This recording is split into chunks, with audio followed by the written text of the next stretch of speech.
Hello বন্ধুরা, আবার চলে এসেছি এটা ইন্টারেস্টিং ভিডিও নিয়ে। তো বন্ধুরা, তোমরা যারা যারা আমার ইউটিউব চ্যানেলটাকে অনেকদিন আগে থেকে ফলো করো, তোমরা দেখবে এই পরপর 3টি পার্টে কপিরাইট মিউজিকের উপর ভিডিও নিয়ে এসেছিলাম।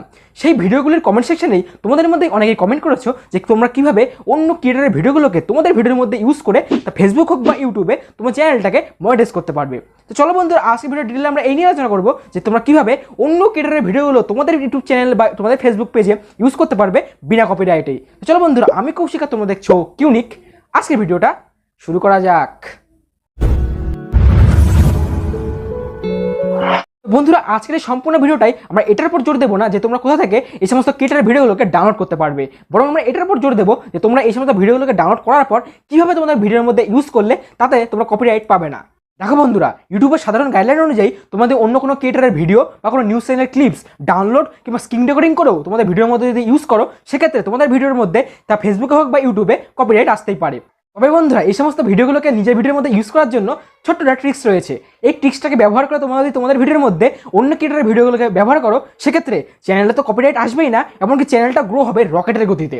আর কেন বলছি এই কথা, তোমরা আমার সেকেন্ড চ্যানেল অজানা চ্যানেলটা চলে যাও, যেখানে আমি ইনফরমেশন রিলেটেড ভিডিও আপলোড করে থাকি। তোমরা সেই চ্যানেলের লং ভিডিও বা শর্ট ভিডিও দুটোই ফলো করতে পারো। দেখতে পারবে যে লং ভিডিওর ব্যাকগ্রাউন্ডে যে সমস্ত ভিডিওগুলো আমি চালাই, সেই ভিডিওগুলো বেশিরভাগই অন্য ক্রিয়েটারের ভিডিও কিংবা কোনো নিউজ চ্যানেলের ক্লিপস। কিন্তু সেই চ্যানেলে তো কপিরাইট আসেই না, এমনকি ভিউজও অনেক ভালো আসে। তার ফলে আমি 1000 সাবস্ক্রাইবার কমপ্লিট করে ফেলেছি। তো তোমরাও পারবে তোমাদের চ্যানেলগুলোকে গ্রো করতে, কিন্তু এই ট্রিক্সটাকে মেনটেন করে। এখানে তোমাদের ট্রিক্সটা দেখাতে হবে এডিটিংয়ে। তোমাদের এডিটিংয়ে এই ট্রিক্সটা দেখাতে পারো, তাহলে লং ভিডিও বা শর্ট ভিডিও দুটো ক্ষেত্রে এই ভিডিওগুলোকে ব্যবহার করতে পারবে। তোমরা দেখো আমার লং ভিডিওর মধ্যে এই এডিটিংয়ের মধ্যে তোমরা করবে ইফেক্টস অ্যাড করবে। যে ভিডিও রয়েছে সেই ভিডিওর সামনে একটা লেয়ার অ্যাড করে দেবে কিংবা বিভিন্ন ধরনের ইফেক্টস অ্যাড করে দেবে। তার ফলে কী হবে, যে অরিজিনাল ভিডিওটা একটু হলে পরিবর্তন হবে।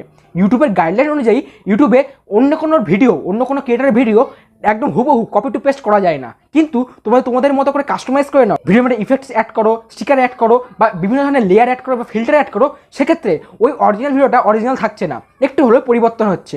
বা ওই ভিডিওর মধ্যে একটু টেক্সট অ্যাড করো, সেক্ষেত্রে তোমরা ওই ভিডিওগুলোকে তোমরা বিনা কপিরাইটে ইউজ করতে পারবে। আর যে কাজটা আমি আমার এই চ্যানেলে লং ভিডিও আর শর্ট ভিডিওর ক্ষেত্রে দুটো ক্ষেত্রে ব্যবহার করি।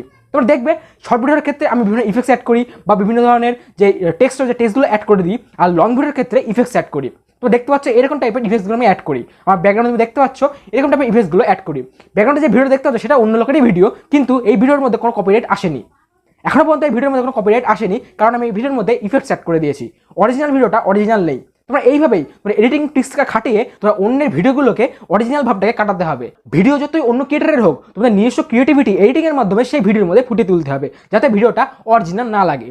অরিজিনাল ক্রিয়েটার ভিডিও হুবহু যাতে না লাগে সেটাকে পরিবর্তন করতে হবে, তাহলে তোমাদের ভিডিওর মধ্যে কপিরাইট আসবে না। কিন্তু তোমরা যদি আমার কথা না শোনো, তোমরা অন্য ভিডিও কোনো প্ল্যাটফর্ম থেকে ডাউনলোড করে সরাসরি সেটা ইউটিউবে বা ফেসবুকে আপলোড করে দাও, সেক্ষেত্রে তোমার কপিরাইট আসবে, এই ভিডিওটাই গ্যারান্টি। চলো বন্ধুরা, এই ছিল আজকের ভিডিও। আজকের ভিডিওটা সেই রকমভাবে ইনফরমেটিভ না হলেও খুব কম সময়ের মধ্যে তোমাদের বোঝানোর চেষ্টা করলাম যে তোমরা অন্য ক্রিয়েটারের ভিডিওগুলোকে কীভাবে তোমাদের ভিডিওর মধ্যে আপলোড করলে সেই ভিডিওগুলোতে কপিরাইট তোমরা পাবে না। চলো বন্ধুরা, ভিডিওটা ভালো লাগলে ভিডিওটাকে অবশ্যই লাইক করে দেবো বন্ধুরা। আর চ্যানেল নতুন হলে চ্যানেলটিকে সাবস্ক্রাইব করতে ভুলো না, পাশে বেল আইকনটাকে প্রেস করে দিও, নোটিফিকেশন অল করে দিও। চলো বন্ধুরা, দেখা হচ্ছে পরবর্তী কোনো ভিডিওয়। ততক্ষণ পর্যন্ত গুড বাই।